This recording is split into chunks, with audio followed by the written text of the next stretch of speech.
Nightmare Narratives here. I've put a lot of care into bringing these classics to you, and I'd love to know where you're listening from. Feel free to leave a comment, and if you're enjoying this, a like would mean a lot. Now, sit back and enjoy the show.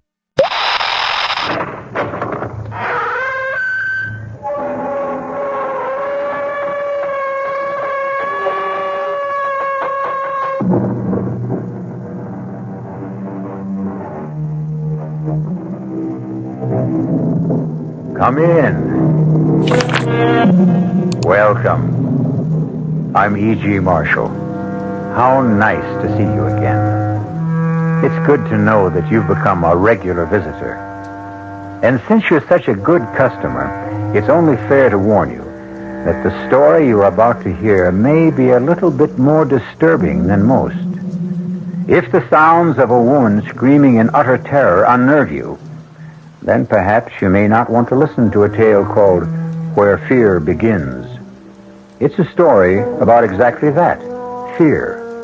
But perhaps the best way to find out is to hear what happens to Amanda Shepard on a dark night when moonlight streams through her window, but not just moonlight. Our mystery drama, Where Fear Begins, was written especially for the Mystery Theater by Henry Slessor and stars Kim Hunter.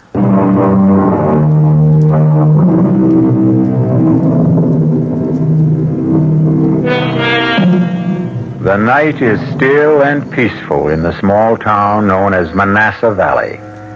Most nights are peaceful here, and one person who enjoys that stillness is Miss Amanda Shepard. The big city is only 50 miles away, but for Amanda, it might as well be 50,000. But there are many ways to shorten distances, and tonight, something is going to happen that will destroy the peace and stillness of Amanda Shepard's life.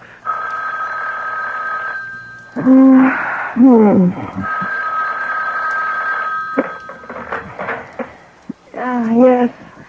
Hello. Amanda, is that you? Yes. Who's this? It's Vera. Vera? Oh, for heaven's sake, what's the matter with you? Don't you know what time it is? Amanda, I need help. You've got to help me. What are you talking about? Where are you? Amanda, I'm scared. I don't know what to do. I'm so frightened. You've got to help me. Listen, are you drunk? You've got to come out here. You've got to stay with me. Vera, will you please make some sense? It's 2 o'clock in the morning. I'm 50 miles away. Well, then come. Tomorrow, come. Oh, please. Please come as soon as you can. Oh, for heaven's sake, Vera, I've got a class to teach tomorrow. Come to think of it, it's even worse than that. I have a faculty meeting. Amanda, don't you understand? I need you. Don't make me explain. Just come. All right. Look, I can't promise when I'll be there exactly. Where are you staying? Vera? Vera, what's the address? Did you hear me? Vera, are you still there? Vera!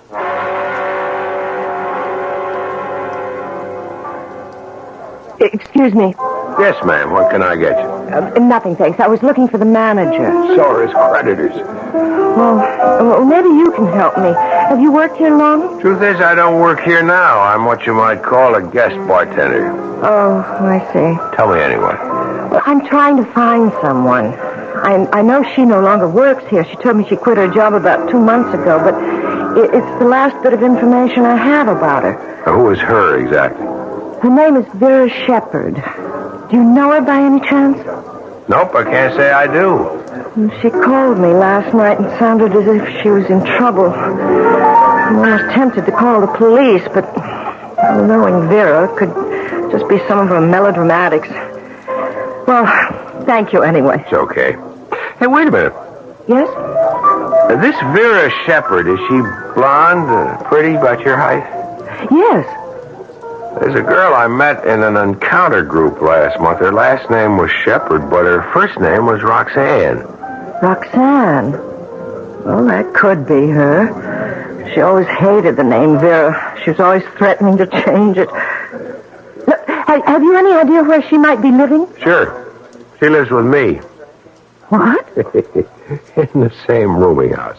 Upstairs. In indescribable squalor, I might add. What's a nice lady like you doing with a friend like Roxy? She's my sister. Ouch. Well, excuse me, I think I'll go see if I can pry my foot out of my mouth. Wait a minute. Where's this squalid rooming house of yours? Number 9 Hudson Street, near the river. If you see a bum sleeping in the doorway, that's the place. Hey, you weren't thinking of going there now. Of course. It's not a good idea. Now, you can't go into a neighborhood like that looking the way you do. What's wrong with the way I look? Wait a minute. My friend Tony will be back here in 5 minutes to take over the bar. I'll go with you. Well, I'm sure I can find it alone. Some pretty bad customers around there. They don't look any better here. You can trust me. Underneath this dirty shirt beats a heart of pure soap. Well, all right.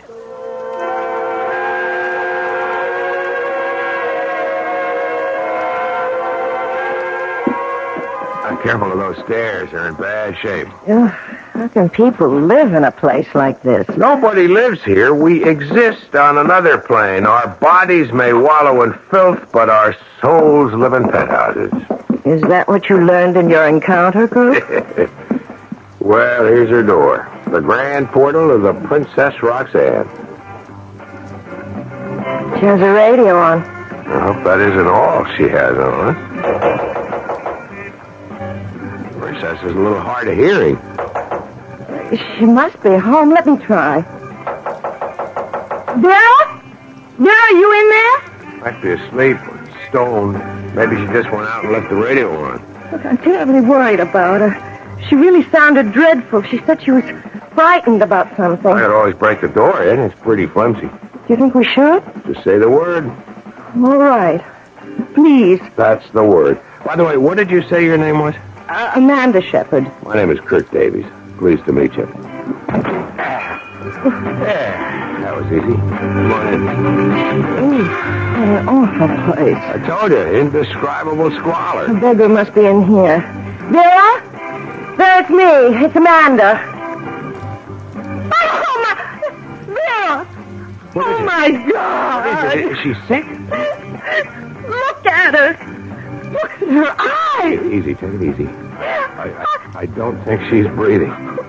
She's dead. Oh, my God, my poor sister is dead.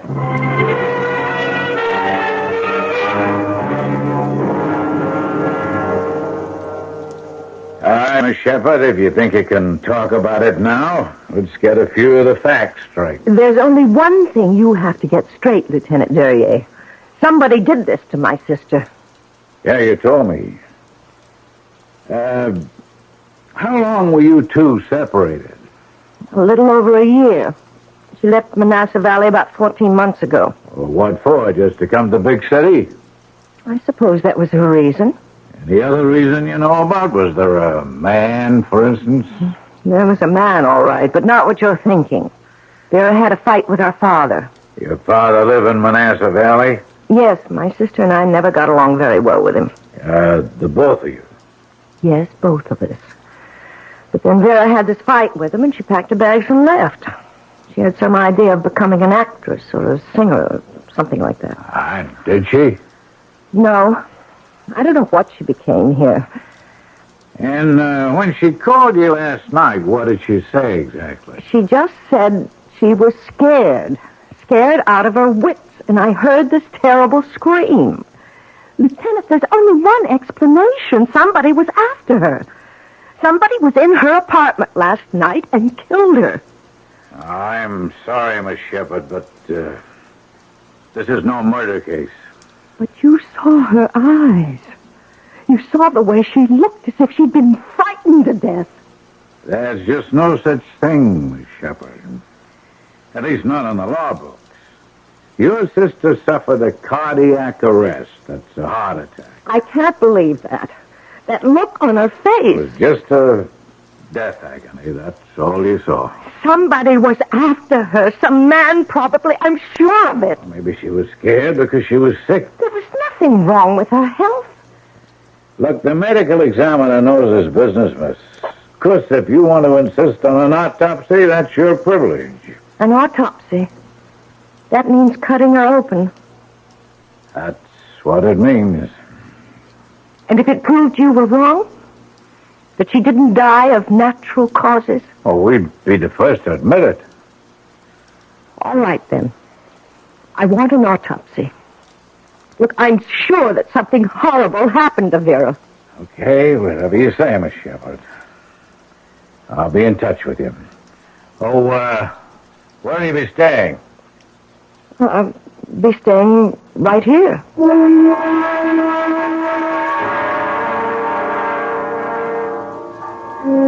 I just don't see how you can live in that place. Well, the rent's been paid until the end of the month. There's no reason I should stay anywhere else. Thought you had a job in Manassas Falls. Manassas Valley. And I do have a job. I teach school.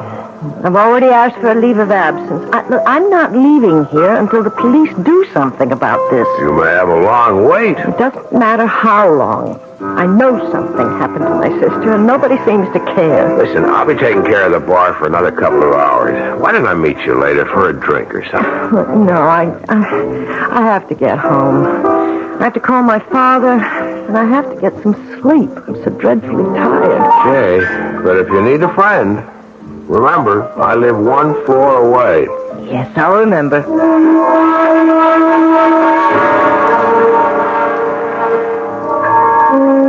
Dad, there was no way I could make the funeral arrangements yet. Why not? Because the police are performing an autopsy on Vera's body to determine the exact cause of death. But I thought you told me she had a heart attack. Yes, but I still thought it'd be wise to learn more about it. Dad, she was only 26 years old. Yeah, but she wasn't a well girl, Amanda. You know that. She had rheumatic fever when she was a child. Oh, it seemed perfectly well to me. But, Dad, I'm just not satisfied about this. That's all there is to it.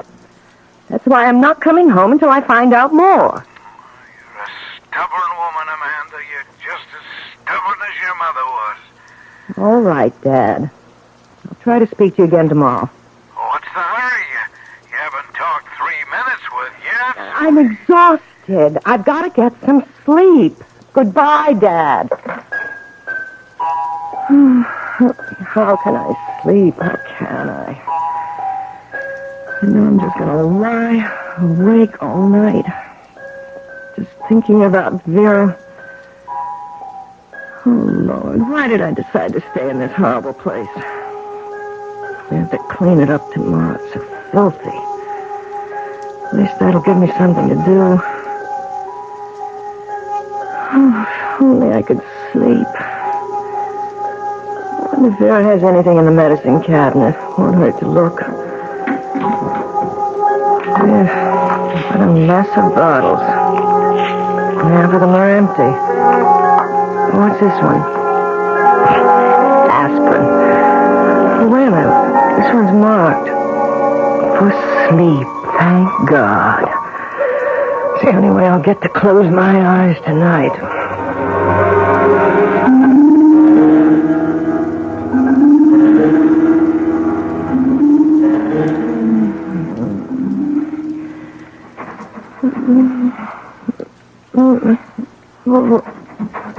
What is it? It sounds like someone at the door. At the front door. 1 minute. All right, I'm coming. Just find my slippers. Who is it? Oh, my God. Oh, my God, who's out there? Who is it? Who's out there? Go away! Go away! Whoever you are, go away! The door! It's broken! It's coming in here! Oh, God, it's coming in!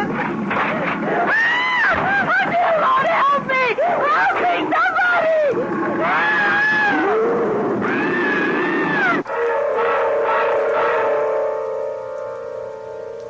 Well, now that's what I would call an unexpected visitor. Of course, there are neighborhoods in every large city that have their share of gorillas, but they're customarily of the human variety. How did this specimen get to Amanda Shepard's apartment? I'd be glad to tell you, but that would be spoiling the surprises that...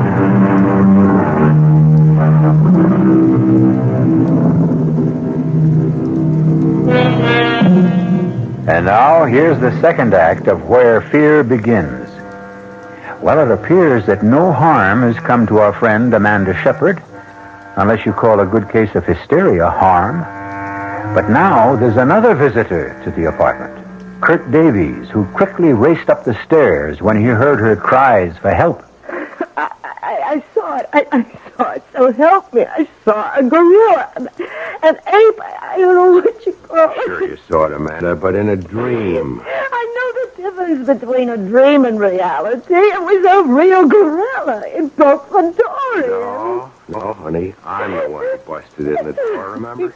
And first thing tomorrow, you got to get a lock on it. Kurt, please, listen to me. This was real. I know it was. This animal tried to get in here and kill me. When I started to scream, it went away. Amanda, I didn't see any gorilla coming out of this place. I mean, wouldn't I have seen it, too? Well, maybe it's hiding somewhere in the building. Maybe it has a hiding place. This is really crazy. Look, maybe that's what Vera saw. Maybe that's what she was horribly frightened about. Amanda, have you ever searched this apartment?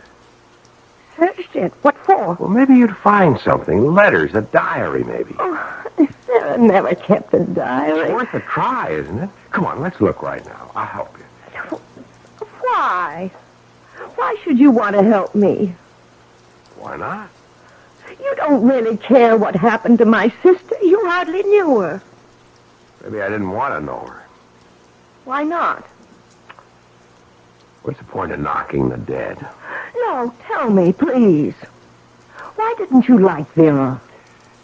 I didn't like Roxanne because she called herself Roxanne when her name was Vera. I didn't like the way she spent her time looking for one kick after the other, even if it meant kicking somebody else in the teeth.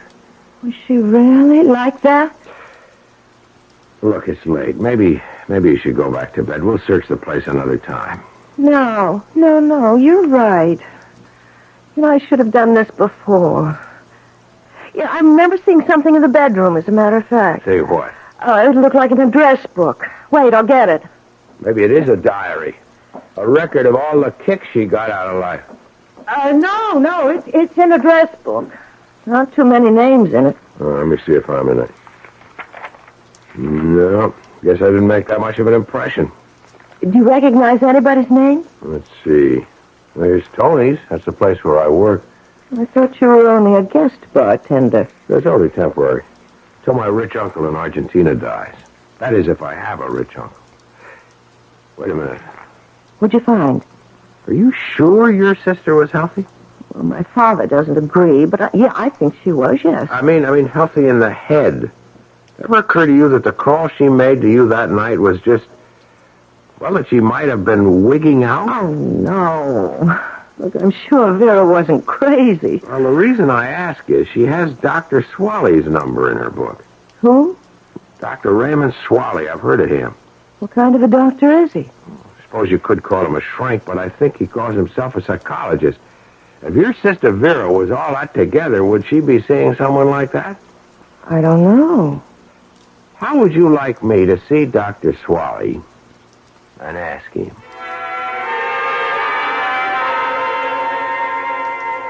No, the name isn't familiar, I'm afraid.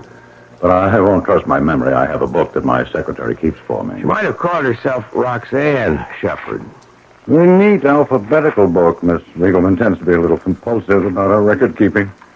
I'll have to explore her subconscious one of these days. No, there's no one of that name who was my patient. Maybe you knew her personally. Oh, I'm quite sure I didn't. Yeah, but your name was in her address book. She might have heard about me.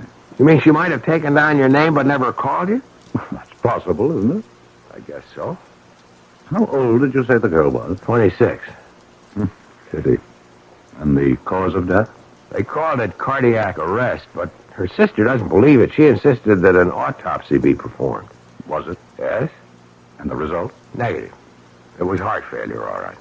Well, then, why isn't the lady satisfied? Because she still thinks that people can die of fright. Pure and simple fright. What's the use of my staying any longer, Kurt? I'm just packing up Vera's things and leaving. You want me to help you? No, I'm just taking everything that belonged to her, not even trying to sort it out. Don't forget the stuff in the medicine cabinet. I'll bring it to you. Most of the bottles are empty. So I see, but this one isn't. What's this, Amanda? Sleeping pills. I took one of them last night. Hey, wait a minute. Let me see that again. Kurt, look. The label. What about it? It says Dr. Swally. What? You said that Swally denied that Vera was his patient, yet he prescribed these sleeping pills. Are you sure? Well, see for yourself. Well, what do you know?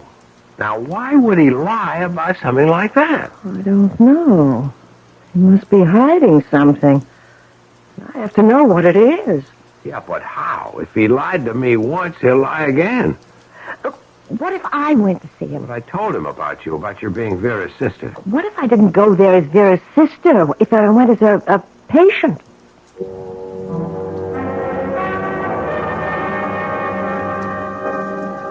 I'm so miserable all the time, Doctor. So depressed and nervous. I don't want to wake up in the morning. I want to go right on sleeping, hibernating from the world. Do you think you can help me? Well, that all depends. How much do you know about my treatment? Not really very much. Just that I've heard you've been able to help people.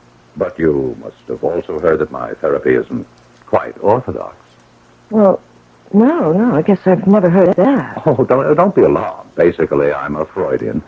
I believe in the theory of the subconscious, but I look at it slightly differently. I call the subconscious the dungeon of the human mind, the place where we hide all our guilty fears. The conscious mind tries to forget their existence, but they cry out and rattle their chains and make our lives miserable. Do you understand? I think so. Personally, I believe that fear is the true enemy of mental health. What I try to do for my patients is eliminate fear. We're all afraid of something, aren't we?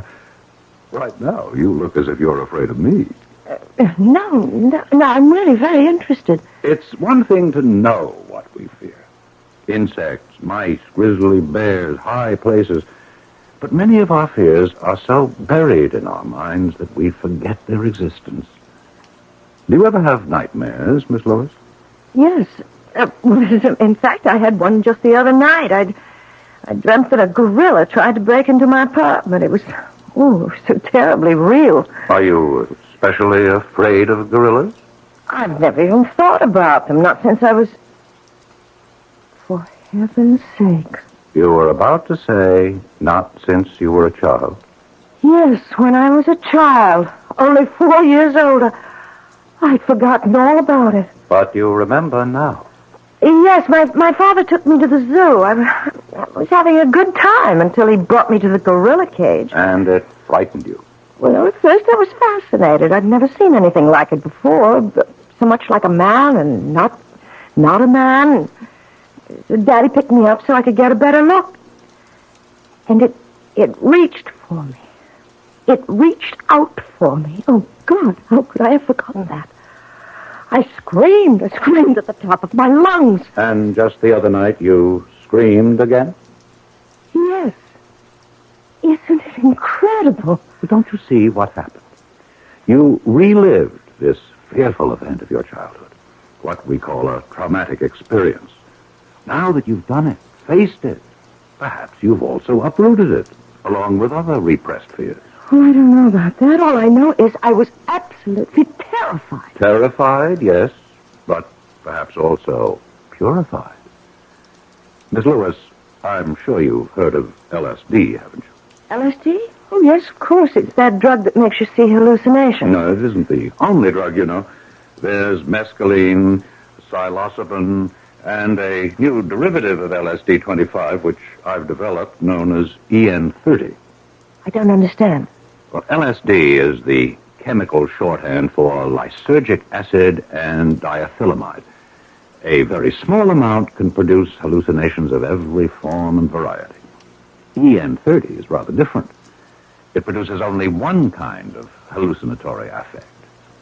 The affect of fear. Fear? Some people call it, incorrectly, the horror drug. It's a powerful hallucinogen, dangerous when used carelessly, but extremely useful under controlled conditions. It goes right to the sub-basement of human consciousness and brings up images from the very place where fear begins, the dungeon of our minds. You mean it makes people see the things that they're afraid of? Yes, usually the things which frightened us when we were children. And what makes it dangerous?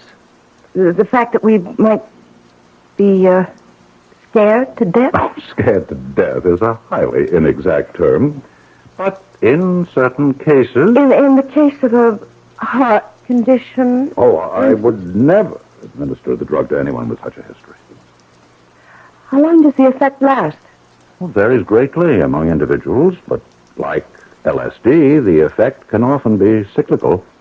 That is, the hallucinations can return on a cyclical basis, even if no EN30 has been taken for several days. This is one reason why controlled use is very important. Dr. Swally, are you giving this drug to all your patients? Oh, no, my dear. Only to a few, and under strictest supervision. And, of course, with their complete understanding and agreement. I see. Yes, I really think I understand now, Doctor.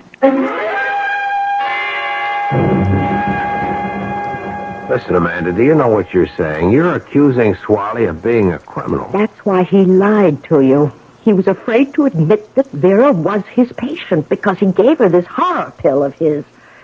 And she died. Well, you don't know that for sure. I don't know it. He says he never gave anyone the pill except under controlled conditions. But he lied. He said he'd never give one of those things to someone with heart trouble, but he gave one to Vera. Look, you're all worn out. You better get to sleep, and we'll talk about it in the morning. I'm going to the police in the morning, Kurt. Will you go with me? Amanda, I've already been to the police. What? I saw Lieutenant Duryea. But why? I've been worried about this undercover game you've been playing. So I talked to Duryea, told him about what you were doing and what you suspected. And? Duryea made a check of Swally's records, Amanda. He made it part of the routine police inquiry into your sister's death. What are you trying to say? Swally wasn't lying about it. What? He wasn't lying about your sister. She was never his patient. The sleeping It pills. must have belonged to one of your sister's roommates, or maybe she just swiped them from somebody else's house. Didn't you tell me that Vera was always swiping things? Oh, Kurt. I'm wrong. It wasn't his fault. That's the way it looks. If your sister was having nightmares, she was having them on her own.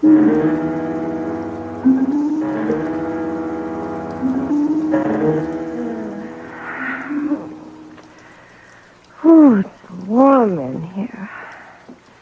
It's too warm to sleep. I've got to open that window or I'll suffocate. It's so hard to open. Oh, there. Whew, that should help a little. What was that? Oh, good Lord. Oh, good Lord, something flew in here. It's right in my room. Ah! It's not a bird, it's a bat! It's trying to get in my hair! Ah! It's in my hair! It's all tangled up in my hair!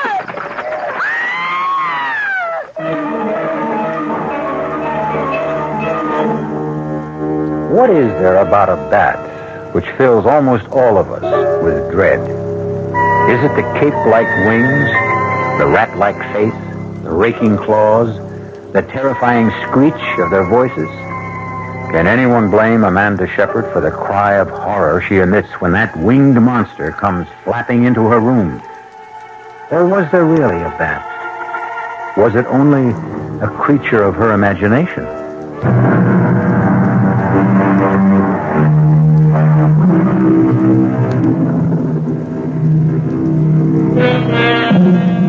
Amanda Shepard has had another nightmare.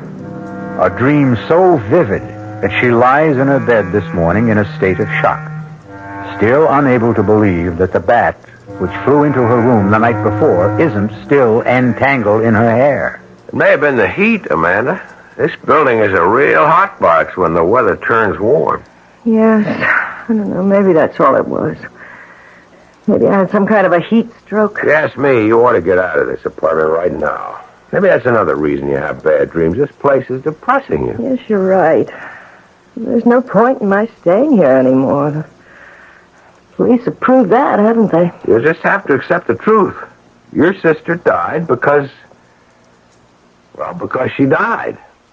I guess that means I should go back. Doesn't mean you have to go back to Manassas Valley. Listen, have you ever thought of teaching right here in the city? We've got an awful lot of kids here who... No, good. No, it's time for me to go home.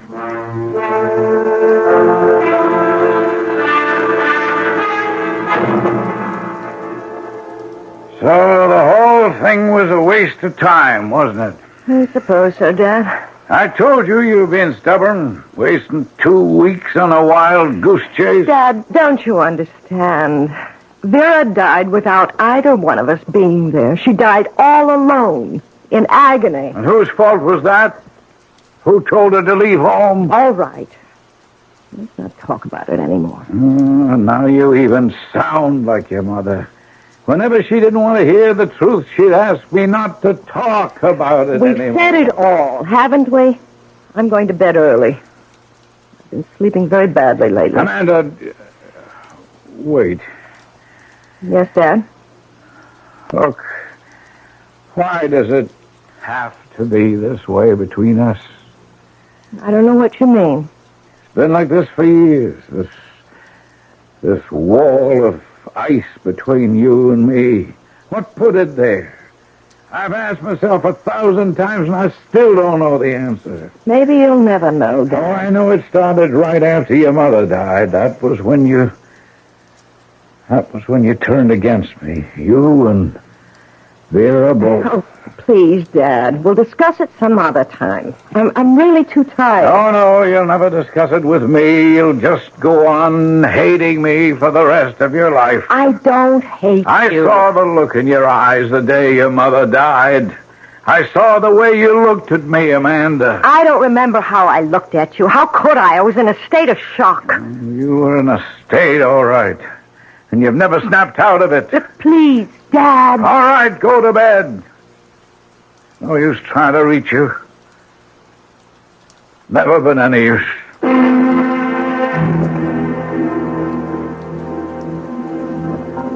Hi, handsome. Hey, this is turning into a permanent job for you, isn't it? I guess I'm just a natural-born bartender, that's all. What can I get you tonight? Well, how about a Manhattan? Did you learn how to make one of those? I'll give it a try. Hey, how's your blonde friend these days? Which one? I know a half a dozen blondes. You know the one I mean. The one who looks like a school teacher. She is a school teacher. No kidding. Now, where is she now? Going back to teaching school, I guess. Hey, you really liked her, didn't you? That's what I heard around. I liked her. But she's strictly a small-town girl. Is it true that she was Roxy's sister? Tried. It's hard to believe, isn't it? That Roxy Shepard would have a sister like that. Hey, did you know that I was her last roommate? What? That's right. I paid half the rent on that filthy pad of hers. I couldn't stand her more than 1 week. She was stoned all the time, you know. Yeah, I figured she hit the stuff pretty hard. That girl would take anything, as long as there was a kick in it. She even went to some doctor just to get some kind of pill he was handing out. What'd you say? She heard about some nutty kind of LSD that a shrink was using on his patients. She told me she was going to see him and get some... Hold it a second. Do you know the shrink's name?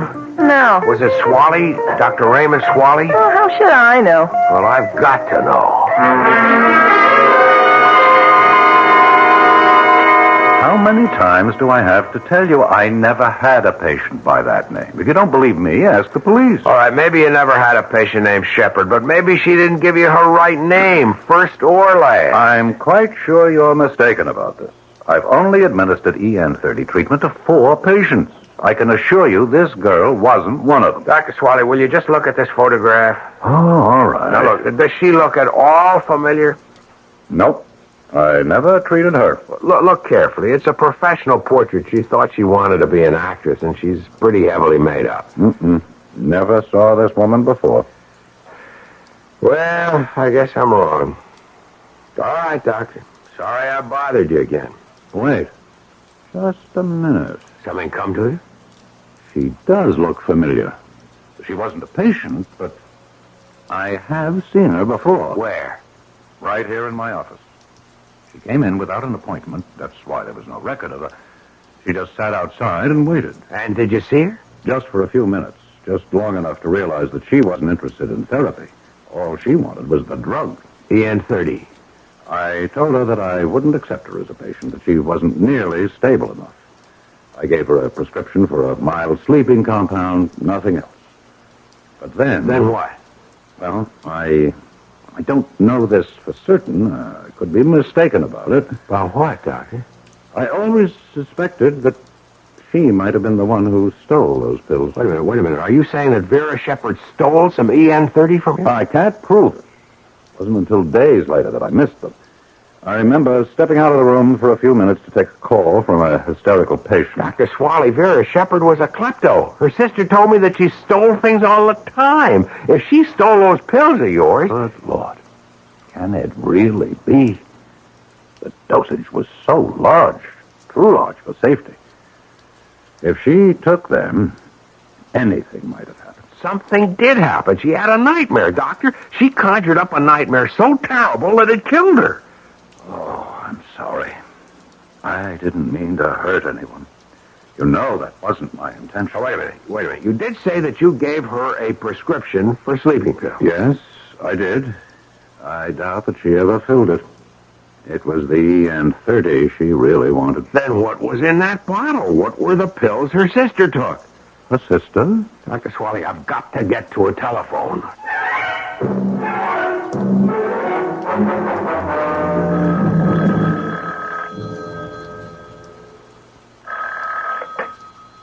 Hello? Hello, is Amanda Shepard there? Oh, yes, she's here, but she's asleep right now. Who is this? Is this Mr. Shepard?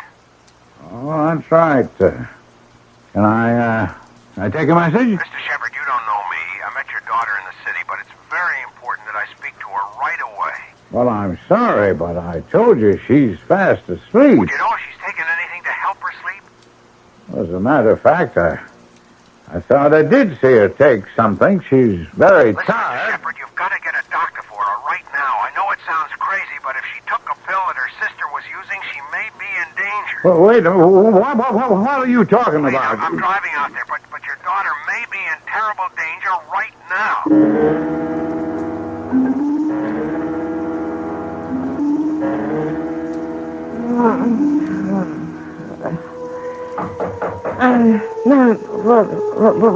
Who is it? Who's there? It's your father, Amanda. Let me in. Dad? The door's open. I can't open it, Amanda. You'll have to open it for me. Oh, all right. See why I couldn't open the door, Amanda. I have your mother. I have to hold your mother. Oh, God, she's bleeding. She's covered with blood. Wonder, Amanda. I said I would kill her one day, and now I've done it. I've killed your mother.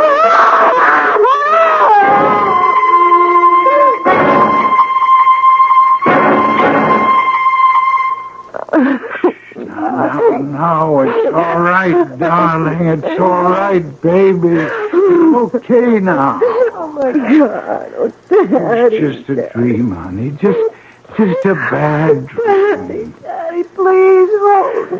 Don't let me go. No, Amanda. No. I won't let you go.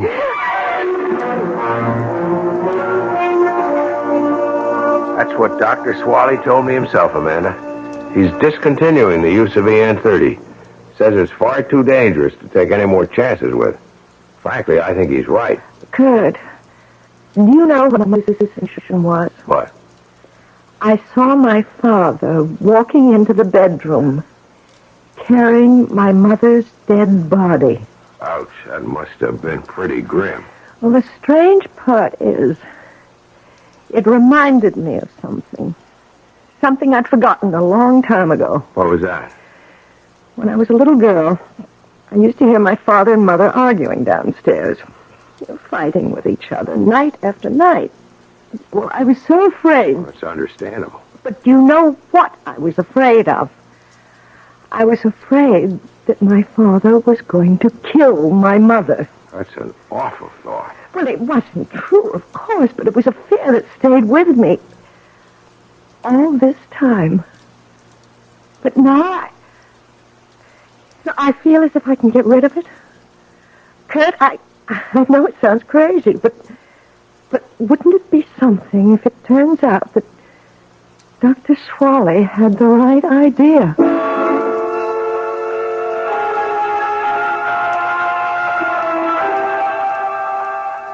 Well, personally, I don't think I would care very much for that kind of shock treatment. In fact, I think I'd rather have my neurosis than gorillas, bats, and so forth in my house. But to each his own, huh? Our cast included Kim Hunter, Mason Adams, Alan Hewitt, Ian Martin, and Phoebe Doran.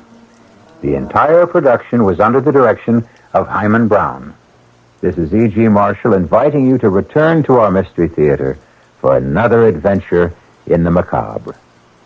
Until next time, pleasant dreams.